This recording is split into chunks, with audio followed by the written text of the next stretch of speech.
नमस्कार। Practically proved के इस क्लास में आप सभी का स्वागत है। आज हम सभी इस क्लास में वर्चुअल लैब का यूज करके प्रैक्टिकल मेथड के द्वारा सीखेंगे कि किसी भी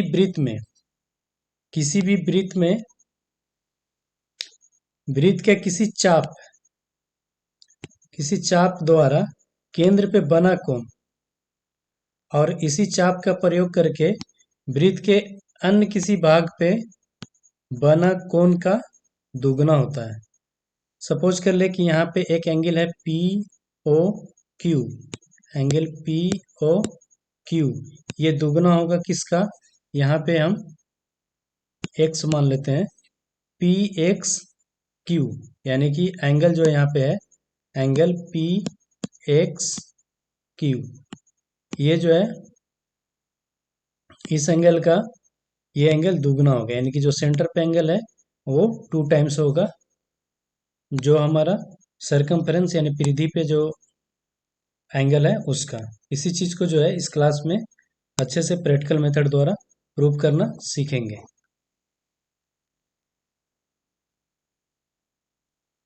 कुछ बेसिक थ्योरी है उसके बारे में थोड़ा डिस्कस कर लेते हैं।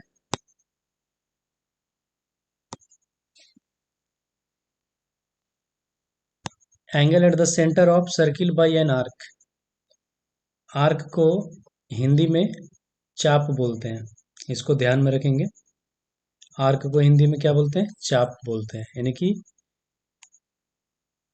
चाप के द्वारा जो है वृत्त के केंद्र पे कोण बनाना। ठीक है, उद्देश्य objective to verify that the angle subtended by an arc at the center of a circle is twice the angle subtended by the same arc at any other point on the remaining part of the circle। इसका कहने का मतलब क्या है कि अगर ये हमारा सर्किल देख रहे हैं, यहाँ पे एक हमारा ये सर्किल है, इस सर्किल में एक आर्क लेते हैं, ये हमारा एक इस तरह से एक आर्क हो गया ए बी। इस आर्क से जो एंगल बना हमारा सेंटर पे ए ओ बी, ये वाला जो एंगल बना ये क्या होगा? डबल होगा। किसका डबल होगा? तो जो हमारा रिमेनिंग पार्ट यानी कि ये जो पार्ट बचा है इस वाले पार्ट पे कहीं भी बिंदु ले लेंगे, यहाँ यहाँ यहाँ कहीं भी ले लेंगे और उससे एंगल इस तरह से बनाएंगे कहीं से भी, तो ये जो एंगल होगा ये वाला, इसका दुगना एंगल होगा ये हमारा सेंटर पे। ठीक है, ये जो है इतना समझ गए होंगे। इस चीज को हम पहले भी डिस्कस किए थे और ये लिखा भी है। ठीक है, उसके बाद जो कुछ जानकारी होना चाहिए हम लोग का वो है, उसके बारे में डिस्कस करते हैं। कोड, कोड को हिंदी में जीवा बोलते हैं। जैसे आर्क को चाप बोलते थे तो कोड को क्या बोलते हैं? जीवा। ए कोड of a circle is a line segment whose end point both lie on the circle। कहने का मतलब क्या है कि ये हमारा एक सर्कल है, कोई एक जो कोड किसको बोलेंगे? ये एक पॉइंट और ये एक पॉइंट, दोनों पॉइंट जो है हमारा सर्कल पे होना चाहिए। जैसे यहाँ पे नाम रख दिए सी और डी, ये हमारा कोड हो गया।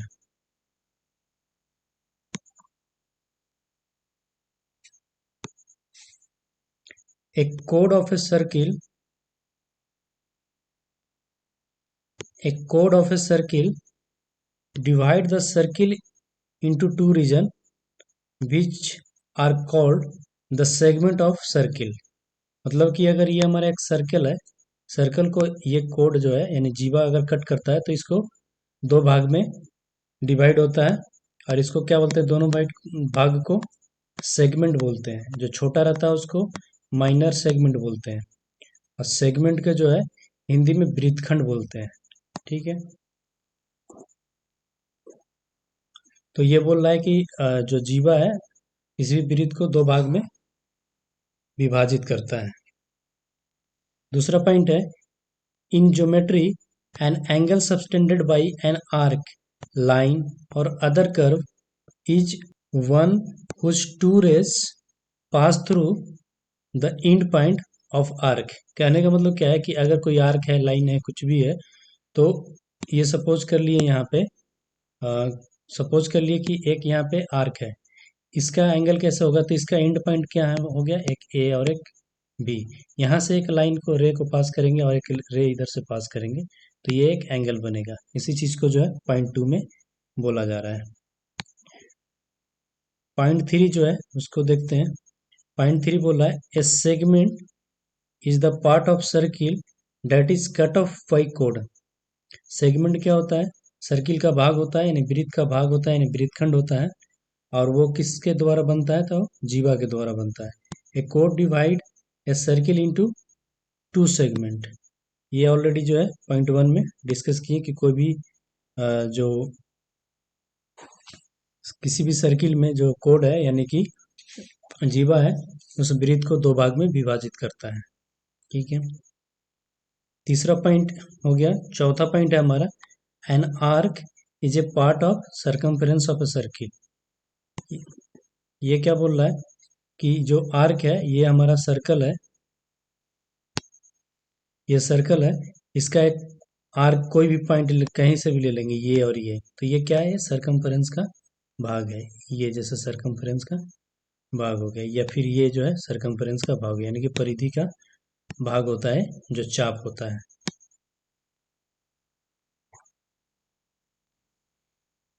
इतना आप लोगों को समझ में आया होगा। अब जो है हम इस क्लास को प्रैक्टिकल करना शुरू करते हैं।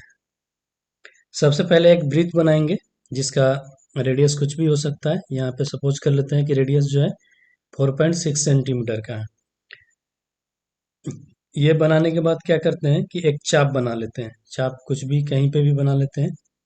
तो सपोज कर लिए कि एक पॉइंट यहाँ पे ए ले लिए और दूसरा यहाँ पे पॉइंट बी ले लिए, तो ये हमारा एक जो चाप है ए बी, इससे एक एंगल बन गया। यहाँ पे एंगल क्या बन गया, ए ओ बी। एक सेंटर पे यानी केंद्र पे एक जो है कोण बन गया। अब क्या करते हैं, जो बाकी जो पार्ट बचा हुआ है, यानी कि यहाँ से लेकर के यहाँ तक, यहाँ पे कहीं पे एक बिंदु लेते हैं और वहाँ पे भी एक कोण बनाते हैं, और उस कोण को सेंटर के कोण से कंपेयर करेंगे। तो सपोज कर लिए हम इधर ले लेते हैं, तो यहाँ पे एक और कोण बन गया यहाँ, जो कि वृत्त के ऊपर में बना है, यानी कि वृत्त के परिधि के ऊपर बना है।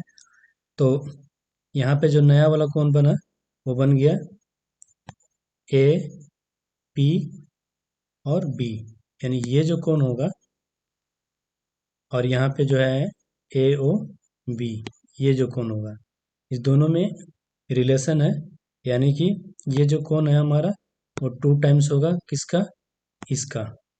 तो देख लेते हैं प्रूफ करके।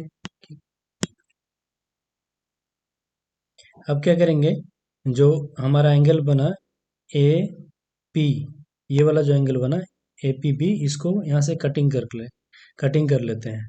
ये जो शेडेड एरिया है यहाँ से कटिंग कर लिए इस तरह से, और इसको यहाँ पे रखे, यहाँ पे रख दिए, इसको यहाँ पे रख दिए। उसके बाद अभी कितना बार लाएं, ये जो जैसा एंगल था हमारा A P B, same angle को हम कहाँ पे लाएं, सेंटर पे लाएं। फिर एक बार और कटिंग करते हैं, ये कटिंग कर दिए, इसको फिर यहाँ पे हम रख देते हैं। अब क्या करते हैं, इसको थोड़ा सा पलट देते हैं, यानी कि इसको पूरा अरेंज करते हैं इस तरीके से। तो अब क्या देखें कि जो हमारा पहले एंगल था ए पी और ये वाला बी, यानी ये वाला, एक बार लाएं तो ये आधा एंगल जो है इसको कवर किया, और दूसरा बार लाएं तो ये पूरा एंगल कवर कर लिया। तो कहने का मतलब क्या हो गया कि जो एंगल है हमारा ए ओ बी, ये बराबर होगा 2 into angle A P B. इसी चीज को प्रूफ करना था और ये प्रूफ हो गया। आशा करते हैं कि यह क्लास जो है आप लोगों को समझ में आ गया होगा। आप सबके उज्जवल भविष्य की कामना करते हुए इस क्लास को यहाँ पे समाप्त करते हैं। जय हिंद।